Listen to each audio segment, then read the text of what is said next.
selling 120 million records, starring in 7 films, and headlining 3 solo arena tours. The biggest-selling female artist of the decade is still excited about new challenges and humbled by success. Everything that I'm involved with, I'm really passionate about. And I feel like, as long as you believe in something, you can do it. And I'm really blessed to have all these opportunities.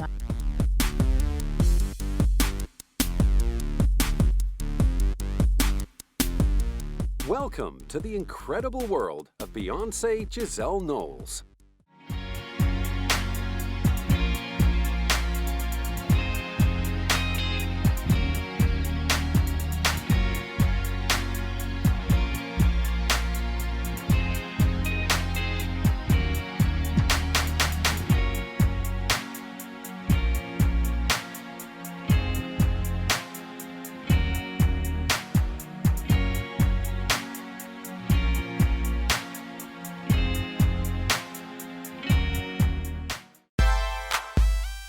With all that she has accomplished, it's hard to believe that Beyoncé Knowles is still only in her 20s. Even she has to admit that life is pretty good. I'm very blessed. I've had an amazing family, and I think I have unconditional love. And regardless if I'm a celebrity, singer, whatever, I have a life outside of that. I don't define my life by my success as a star, superstar, or whatever you want to call it. I do what I do because I love it, and I'm grateful that I have support and people that tell me the truth in my life. Her charmed life began in Houston, Texas in 1981. She signed up for ballet and jazz dance classes in elementary school, and despite being a shy child, it soon became clear that she could also belt out a tune. By the age of 7, she was winning talent competitions, and just 1 year later, she and best friend Kelly Rowland were rapping and dancing in a group called Girls Time, which went on to become Destiny's Child. Beyoncé's salesman father, Mathew, had so much faith in his eldest daughter's talent that he abandoned his 6-figure salary to manage her singing career. That bold decision was rewarded in 1996 when Destiny's Child were signed to Columbia Records. Although Beyoncé was just 15 years old, she had already won over 30 singing and dancing competitions in her native Houston. The group, which included another of Beyoncé's childhood friends, Latavia Robertson, as well as LaToya Luckett, recorded a song called Killing Time, which found its way onto the Men in Black soundtrack in 1997. That was swiftly followed up by their self-titled debut album. The album went gold and featured the lead single, No, No, No. First time I heard myself on the radio was actually picking my little sister up from school, who's not a little sister anymore, but then she was a baby, and it was all of the girls from Destiny's Child. And as soon as we pulled up, the bell rang, and we heard No, No, No on the radio, and we ran out of the car. We ran around the car and dropped everything and were screaming, and it was like a movie scene. And my sister was really embarrassed when she walked out to see us acting a plum fool until she realized it was our song on the radio. Still, she had to wait another year to hit the big time. Destiny's Child's second album, The Writing's on the Wall, peaked at number 5 on the Billboard 200. And spawned the #1 singles Bills, Bills, Bills and Say My Name. In the year 2000, the group saw a few lineup changes, with LaToya and Latavia being replaced by Michelle Williams and Farrah Franklin. Farrah dropped out, clearing the way for Beyoncé, Kelly, and Michelle. Although Michelle has since admitted to battling insecurity in the early days of joining the trio, Kelly and Beyoncé made her feel part of the Destiny's Child family. It's like a marriage. You know how you need communication, you need love and loyalty and trust. What else, ladies? It's very few times that you find that that perfect person. That's really rare. So it's not easy, and it isn't like one thing that you can say. It just has to be natural. And we don't have to force our friendship. We just really enjoy each other, and it was always natural for us. Michelle joined the group just in time to record their third album, Survivor. Co-produced by Beyoncé, the album went straight to #1 on the Billboard charts and spawned the hits Independent Woman Part 1, Bootylicious, and the title single, Survivor, written by Beyoncé and her father, Mathew. Survivor went on to win the group their third Grammy Award for Best R&B Performance by a Duo or Group. After racking up several Billboard music honors, 2 Soul Train Lady of Soul Awards, as well as an American Music Award, they took some time out to concentrate on solo projects. After 3 years apart, they headed back to the studio as a trio to record their 4th and final album together. This time, all 3 members took on writing and producing duties, and Beyoncé was delighted with the result. Called Destiny Fulfilled, and I'm really excited because I know that it's the best album we've ever done. It's no doubt about that. The album went on to sell nearly 500,000 copies in its first week, confirming their status as the biggest selling girl group of all time. Topping it all off with a worldwide concert tour to promote the album, they announced to fans in June 2005 that after 14 years together, it was time to go their separate ways and pursue their individual goals.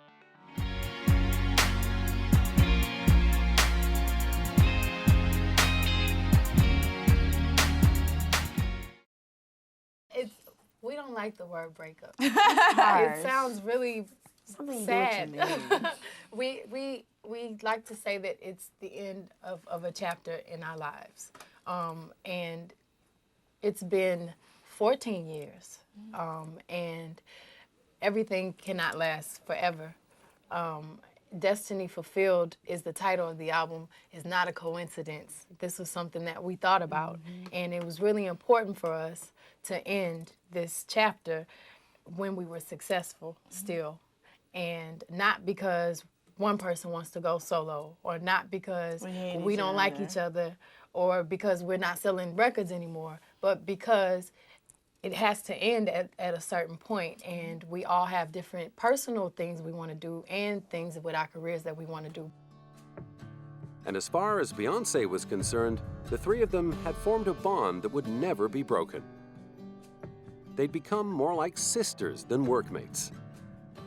We all eventually want to have families and kids, and we always joke and say we want to have our kids at the same time. Even if we don't have men, we'll just do it anyway. Or you get married. married. Oh, you get married today? Okay. I'm gonna wear white You too. be nice. Come on, let's go get married. But we all want to do Broadway. We want to do movies. We want to do everything. We're still and we young. want to support each other while each other's doing it too. For the relative newcomer, Michelle, there were no regrets. We're happy, and we made history. We did something that, has not been done amongst a female group, and there was press about it, but not as much as there was about the statement that we just made. And even in that statement, there was love in that statement. And in fact, that wasn't to be their last public appearance together. 8 months later, they teamed up again to receive a star on the Hollywood Walk of Fame. It was a chance for Beyoncé to reflect on the journey that had begun more than 15 years earlier. I want to thank everyone for being here, and thank you for supporting us. We started when we were 9 years old, and here we are getting a Hollywood star. Dreams come true. So thank y'all so much for supporting us. God bless you. It also gave her proud mother, Tina, the opportunity to pay her own personal tribute. I remember when the girls were 15 and they first heard their first single, and they were so excited, and their whole thing was, we just want to go gold. We want to have a gold record, and we want to attend the Grammys, not get one. And 10 Grammys later, 52 million records later, this is like a dream come true. So thanks for giving them this great honor, and they are very deserving because they've remained as beautiful on the inside as outside. At just 25 years of age, Beyoncé had not only fulfilled her destiny, she was already 3 years into a successful solo career, which began with the release of Dangerously in Love in 2003. Sitting in the producer seat, she collaborated with big names like Missy Elliott, Big Boy, Sean Paul, and boyfriend Jay-Z, to showcase a more intimate side of herself than she was able to reveal as part of a group. Basically, I wanted people to get a feel for me. And the album is vulnerable. It's a lot more vulnerable than Destiny's Child's album because we've always been really strong. And I'm still strong, but I wanted people to see me differently and realize that I'm still human. Determined to get everything right for his daughter's big debut, her dad, Mathew, kept pushing back the release of the album. And after long deliberations about which single to put out first, they settled on Crazy in Love, and the album was finally released in June 2003, much to Beyoncé's relief. I'm very anxious. I'm very excited. I'm happy. I have so many great things happening for me right now. And I'm nervous, but the nervousness is good. It makes me feel like, okay, something is gonna happen. And she was right. Dangerously in Love debuted at #1 on the Billboard 200, selling over 300,000 copies in the first week, and eventually clocking up sales of 5 million worldwide. Best pal Kelly Rowland was thrilled for her Destiny's Child bandmate. Yes, I think it's amazing. She really put her foot in it. She's really excited about the record, and I'm happy for her. I'm excited for her, definitely.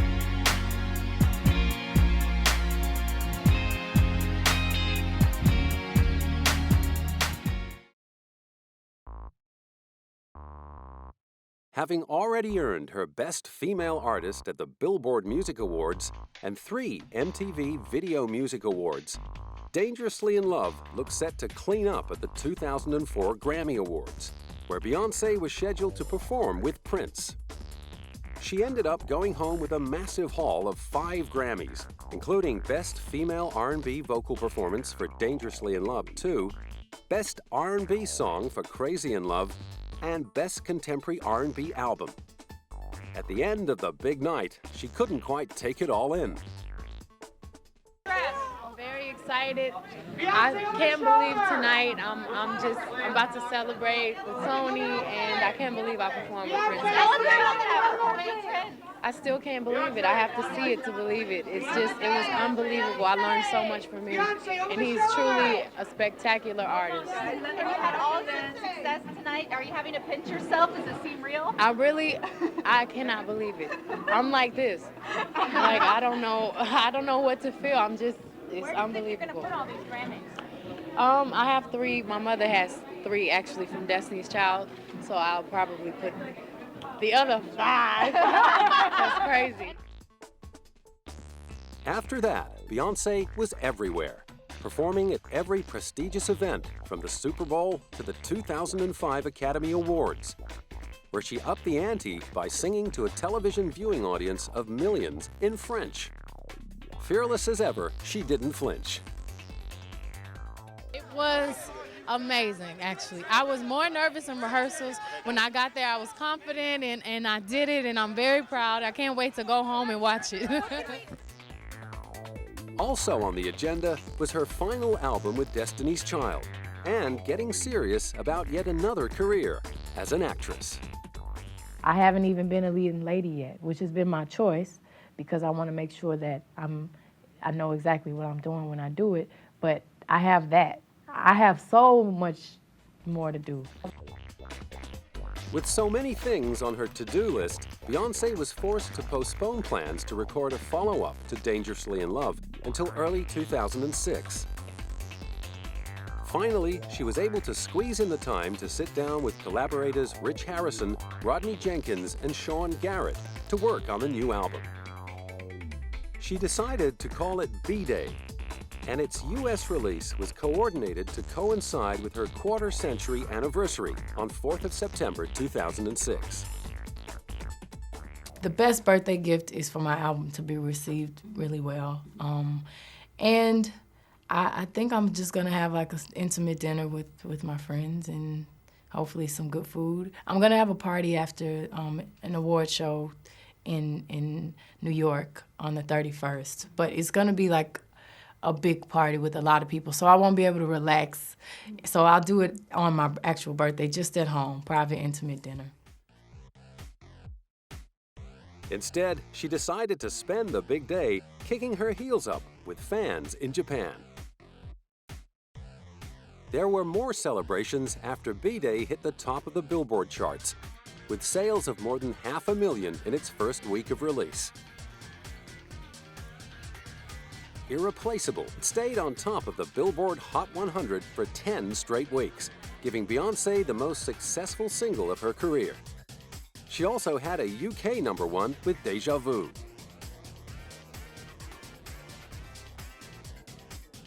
The following year, she released the B-Day Anthology video album. I always wanted to do a video album. While I was recording the songs, I could see the videos in my mind, but I didn't have time to do it before the release. So I said, I'm gonna re-release the album when I have time and do a video for each song. That mammoth job entailed filming 8 videos in the space of just 2 weeks. It was all hands on deck. It was difficult. I did 8 videos in 2 weeks, which I don't know if anyone's ever done that. I can't believe I did it, but I had a lot of help and a lot of support. My hair and makeup team and my wardrobe, my mother and Ty and my choreographer, we all worked together and we were just grinding it out. As if that hadn't been keeping her busy enough, she also put together a deluxe edition of the B-Day album featuring brand new tracks and Spanish versions of some of the songs. I decided to write some new songs that were a little more personal because B-Day was so aggressive. And I also did 6 songs in Spanish because my friends were, impressed when Destiny's Child sang with Alejandro Sanz a couple years ago at the Grammys, and they were like, you have to do some more Spanish. You sound like, you speak Spanish. So I tried it, and Irreplaceable was so well received, I decided to do a couple more. Then it was back out on the road for her second solo concert tour. Supported by an all-female band of musicians, the Beyoncé Experience kicked off in Tokyo on April 10. As well as taking in Australia, the US, and Europe, the 90-stop tour stopped off in Shanghai to mark her first concert performance in mainland China. She also made it to Addis Ababa, Bangkok, and Mumbai, much to the delight of her Indian fans. One of the few major stars that actually come to India, which is, it's like no one comes here, first of all. And when Beyoncé, who's got the moves, she's got the voice, she's got the talent, comes here, you're like, I have to come for Beyoncé.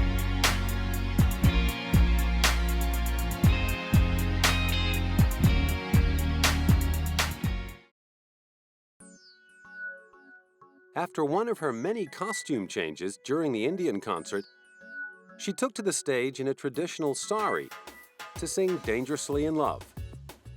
While there were no wardrobe malfunctions on that night, during a concert in Orlando, she got her heel caught in her floor-length jacket and tripped down a flight of stairs. The incident was recorded on a fan's mobile phone and became a hit on YouTube. It even found its way onto the nightly news on U.S. network CNN. But even that didn't slow her down.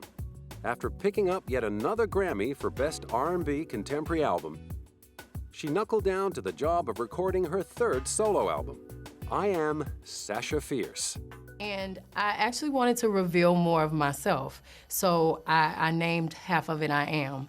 And I'm really excited about this side of the album because the music is so classic and beautiful, and it's a lot of acoustic guitar, and you can kind of hear it a little bit with this first single, If I Were a Boy.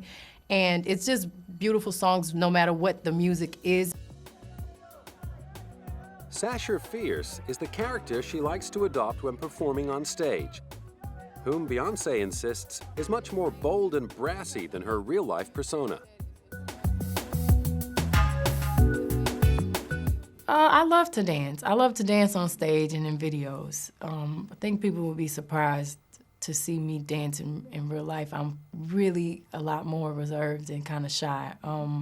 I kind of do the two-step that I saw my parents do. I can't bust into choreography in an intimate setting. While some people she meets are surprised at the contradiction between her on- and off-stage personalities, she believes she's no different from most other performers. Actually, every person, I believe, has that. When it's time for them to work, no matter how tired you are, you just kind of put it on. And I feel like every performer I've met, they all have that character they've created on the stage, and that's something really special for the fans. So I wanted to give them that side and also show them who I really am. Following the release of its first two singles, If I Were a Boy and Single Ladies, I Am Sasha Fierce hit the record stores and internet in November 2008, ahead of scheduled plans to get back out on tour in 2009. It's so difficult. I think I'm doing like 40 songs, and I do the arrangements with my band, and that rehearsal time is so hard because, you know, people come and they all have their favorite songs, and I want to always give the fans what they want, but I'm doing all the songs. I just do have to get creative with the amount and how to put them together so I can get them all together in 2 hours.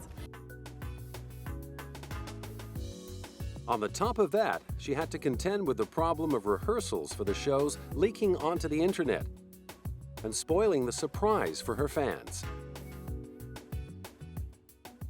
It's very frustrating now because, you know, it's great because people can get a little sneak peek and say, oh, I want to come to the show, or, oh, I don't want to go to that show. And, you know, I'm fans of people, so I go on there and check it out too. But, you know, you put so much of your heart and time into the wardrobe and making sure it's these reveals and the costumes and the lights, and then, you know, it's kind of unfortunate that people can see the show months before you get into their city. But, you know, it's life. That's how we live now. It's all very different. Reviews of the I Am tour had critics falling over themselves to do it justice. One reviewer wrote, "There is breathtaking elegance in her acute desire to entertain." Lorraine Schwartz of The Examiner decreed, "In less than a year, I've seen Madonna, Britney, and Beyoncé. Beyoncé was by far the best of the three." While Newsday wrote, "She proves that hot choreography and strong vocals don't have to be mutually exclusive. No worries of lip-syncing here." And by this time, many people were wondering just how she did it. Finished the last tour a year ago, and now here I am. I'm going to be on tour for another year. Thank God I love what I do, and I have time in between. But, you know, I'm so excited, and this is what I was born to do. So it's my life, you know, and I couldn't imagine not being on tour doing records, so I have the time of my life on the stage.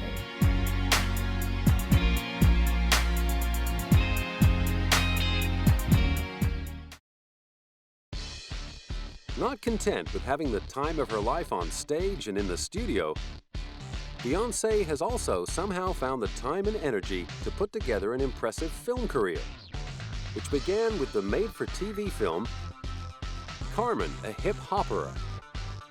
Next, she played the gun-toting, afro-wearing Foxy Cleopatra in the Austin Powers sequel Goldmember. Then, in 2003, she starred in The Fighting Temptations as a gospel choir singer and got the big thumbs up from her seasoned co-star, Cuba Gooding Jr. Beyoncé is beautiful, and not only that, she's a songstress, but she can act.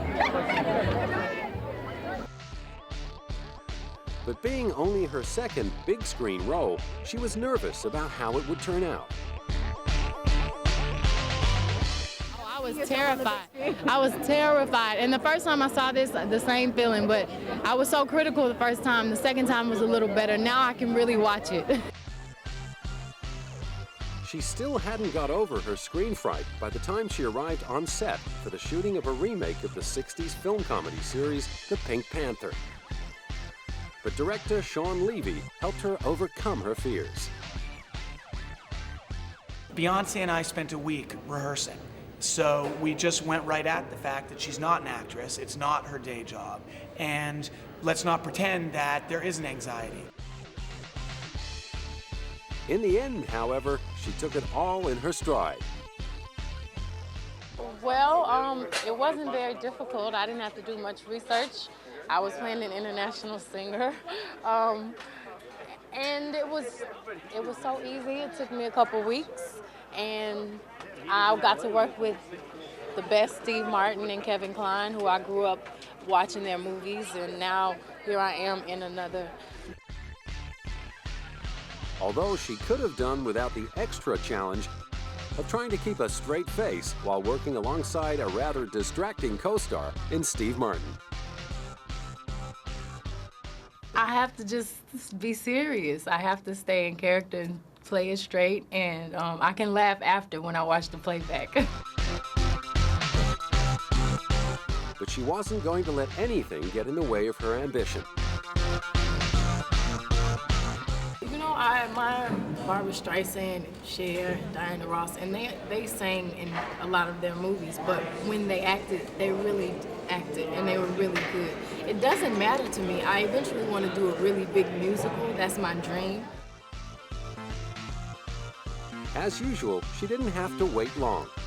Within 2 years, she nailed her starring role in the big screen adaptation of 80s Broadway musical Dreamgirls, about all-girl group the Dreamettes. Despite the obvious similarities between her character's life and her own, there were many more differences. Dina grew up in the projects of Detroit. I grew up in private school. I mean, I grew up with, you know, a middle-class life, and my drive does not come from me trying to get myself out of the projects. Yeah. My drive comes from seeing my parents be successful and have drive, and you know, my love for music. And I mean, the dynamics in Destiny's Child is very different from Dina. Another marked difference between her and her on-screen character was Dina's lack of a big singing voice. Having to play down her own vocal capacity was just one of the many challenges of the role. The hardest thing was me knowing that I couldn't depend on my voice, because it was written in the script that Dina didn't have a strong voice. So I also didn't have too much dialogue, so I had to say so many things without saying anything, which is difficult. And of course, losing weight and the rehearsals and the studio was really not the hard part. It was mainly the dialogue and the scenes, and getting over my nervousness and making sure I was secure about my performance.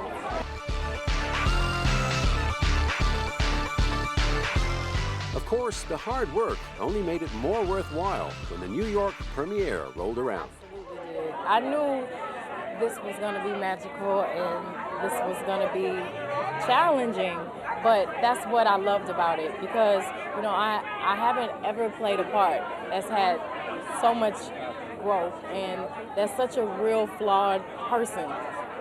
And she's very different from myself, so I had to work really hard and making sure that I was able to be as calm and controlled as the character. And I worked for 6 months with an acting coach in Bill, and now here I am.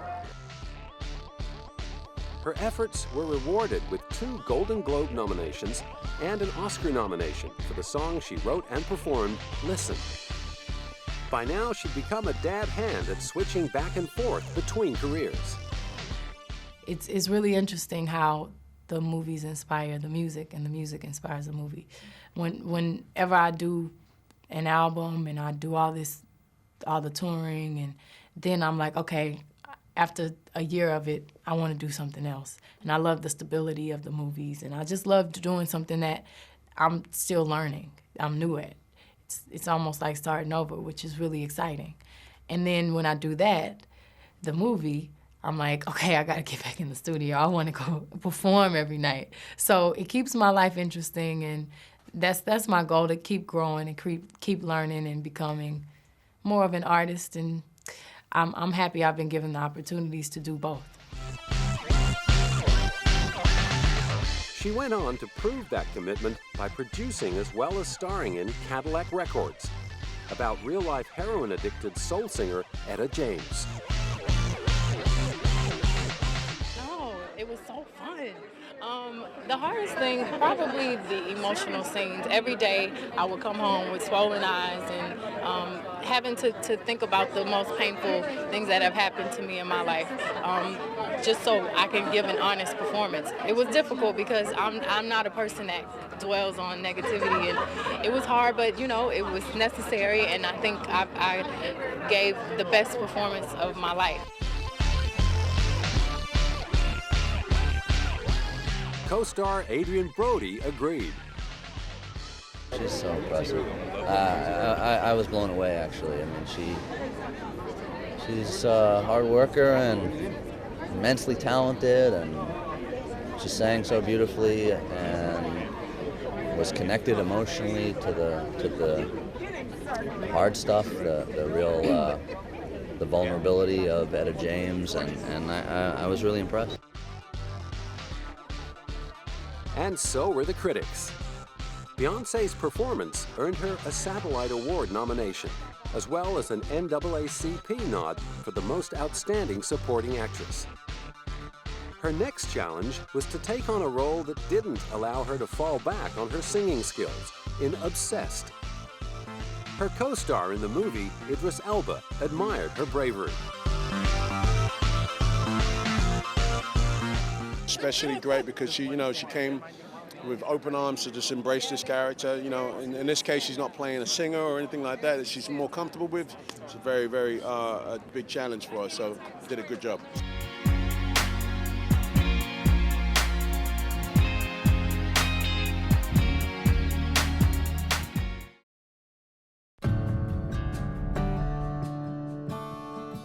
For Beyoncé, the role of a happy homemaker who turns into a kicking and screaming wife and mother when her family life is threatened by an obsessive stalker forced her to really dig deep.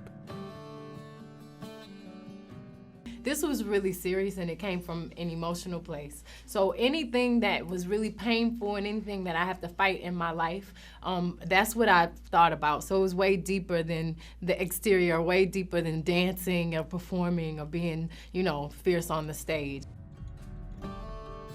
It was a far cry from having fun as Sasha Fierce on stage. And I did a lot of substitution and the same things that I do to prepare for other roles, because I'm a heavy believer in putting in a lot of work for movies. Mm-hmm. Even for the scenes that are funny or the fighting, instead of just relying on the choreography, I wanted to emotionally be believable and be as crazy as a woman would be if someone touched their child. It also made her think very deeply about her own vulnerability. Thank God I've never had anything like this happen, and I pray that it never does. I don't think it will, because fortunately, the crazy obsessed people that are in my life, in Jay's life, we have really good security. So hopefully I won't have to be in there fighting, but I'm a Houston girl, so if I have to, I'll put a little throw in there if I need to. Throughout her wildly successful careers in music and film, Beyoncé has remained incredibly close to her family. Her father, Mathew, manages her music career, while her mother, Tina, designs her costumes. My mother's my stylist. She pulls all the clothes with Ty Hunter, my other stylist. And it's great working with her. For one, she's my best friend, and I admire her. And if I could be like anyone, it would be her, because she's just such a strong, smart, beautiful woman. Adding yet another string to her bow, she and Tina decided to launch their own ready-to-wear fashion line called the House of Darion. At the launch in 2005, Beyoncé tried to sum up the House of Darion in 3 words. Well, couture, kick, and soul. Actually, my mother represents the couture. I represent the kick, and my grandmother, who is Miss Derwan, we named the House of Derwan our line after, is the soul.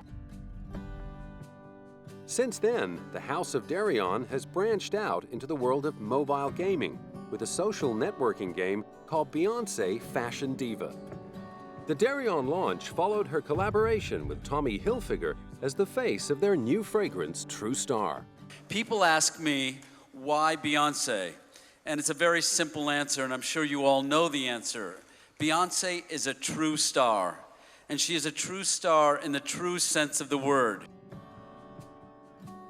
The perfume proved so popular that it was quickly followed up by True Star Gold. Then in 2007, prestigious fashion house Armani introduced Beyoncé as the face and voice of their new fragrance, Diamonds. The launch at Macy's department store in New York gave her a rare opportunity to get up close and personal with her fans. Because a lot of the time I'm so distant. I'm on the stage, I'm doing photo shoots and videos, and I don't get to really touch the people that are impacted by my music. And it's so beautiful for me to be able to actually shake their hands and to hear the impact that my music has had on everyone's lives. It's really overwhelming for me, and I'm so grateful for these opportunities. She and her younger sister, Solange, also recently teamed up to promote a line of Mickey Mouse-themed accessories in Japan.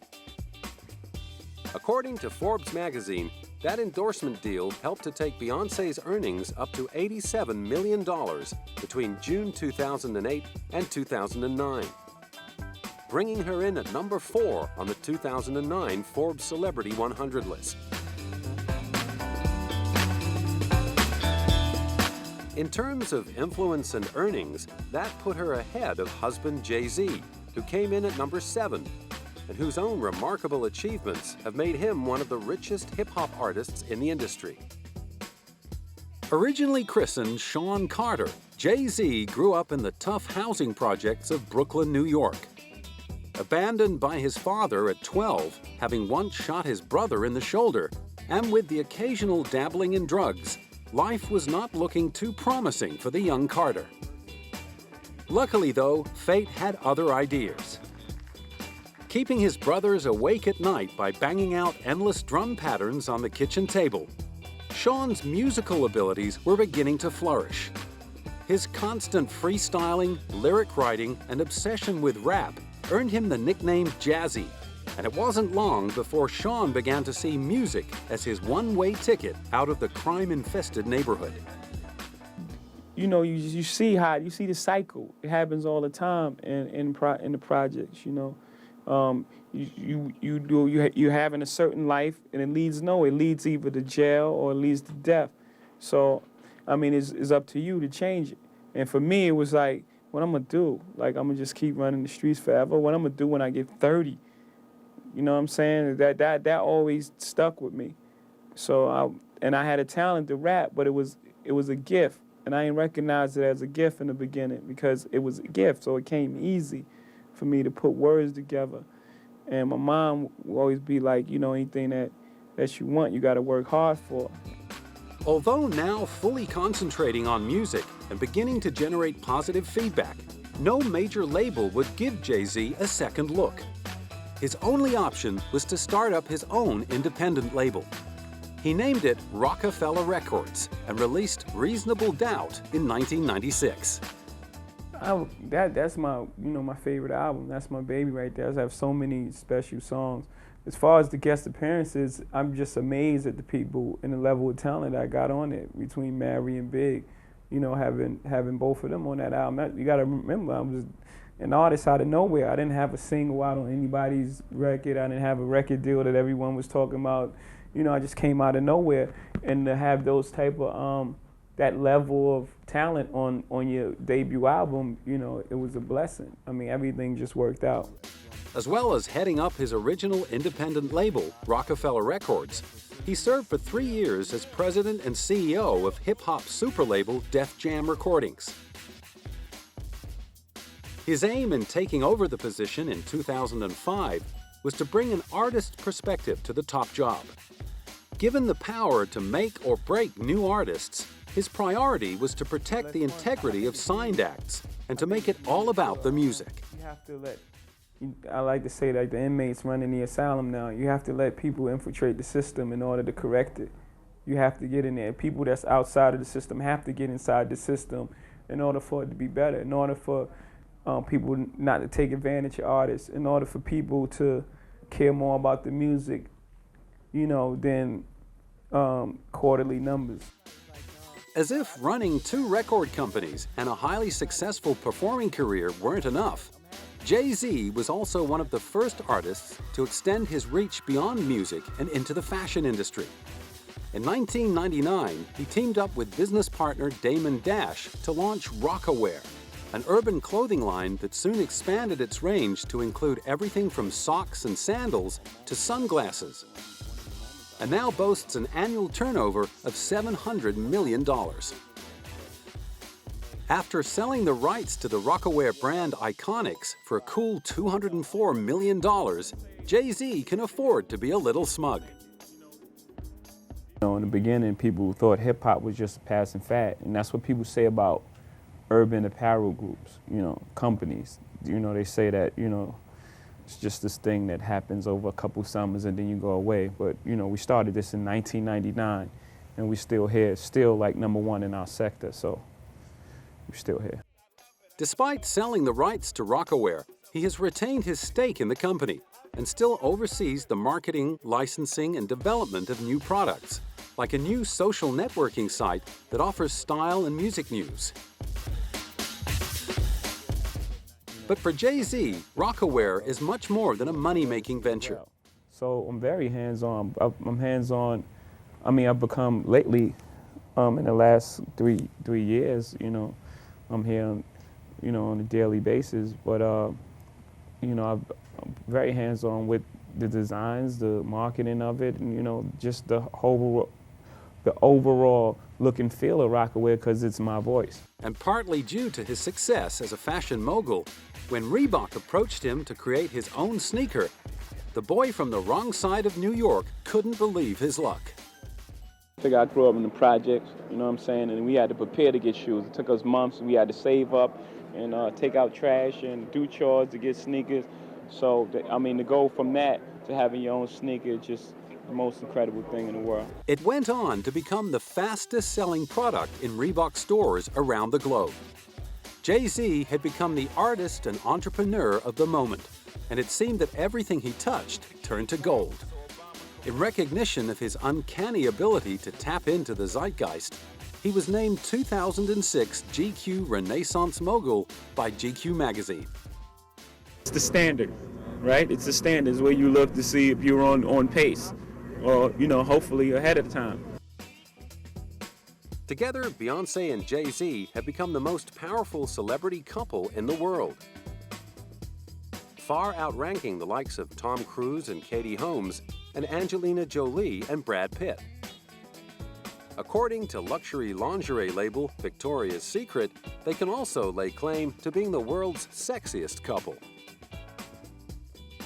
While Beyoncé continues to sell millions of albums, stage sellout tours, collect accolades, and compile an impressive acting CV, Jay-Z reigns supreme as the world's richest rapper, with an estimated net worth of $340 million US.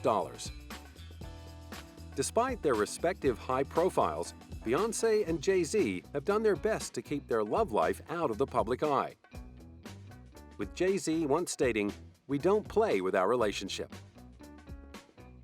Rumors of their romance date all the way back to Beyoncé's Destiny's Child days. But solid reports first emerged after Beyoncé appeared in the video to Jay's 2003 single, Bonnie and Clyde. Later in the same year, they also collaborated on Beyoncé's smash Crazy in Love. But in 2006, Beyoncé shouted down rumors that they were about to tie the knot. I don't have no wedding plans. We've been reading all about it. It's like, you have no wedding plans? No, I'm not rushing. Where are they getting this? They've been saying it about every celebrity forever. You know, it's not personal. They do it to everyone. Finally, however, in April 2008, the cat was out of the bag after they made an early morning trip to Scarsdale Village Hall in New York. Oh, I think that's so exciting. It's fun, it's exciting, and I can't believe they came all the way here to get a marriage license. That's very nice. The press duly camped outside of Jay-Z's apartment, hoping to get a snap of the newly betrothed. Having finally found a window in their crazy schedules to put a ring on it, Beyoncé got around to confirming the news in the opening montage of a video to launch her album, I Am Sasha Fierce. Since then, they've been less shy about appearing together in public and have become regular fixtures at each other's premieres and awards nights. On the subject of starting a family, Beyoncé won't be drawn, except to say it will definitely happen someday. Could happen in a year, could happen in 5 years, but I'm in no rush, and I do think family is really, really important. I grew up with both of my parents and with my sister and my cousin and with Kelly and all the girls, and it was always a lot of love in my house, so I want the same thing. In the meantime, with a fourth studio album in the works, it looks like this bootylicious babe won't be settling down just yet.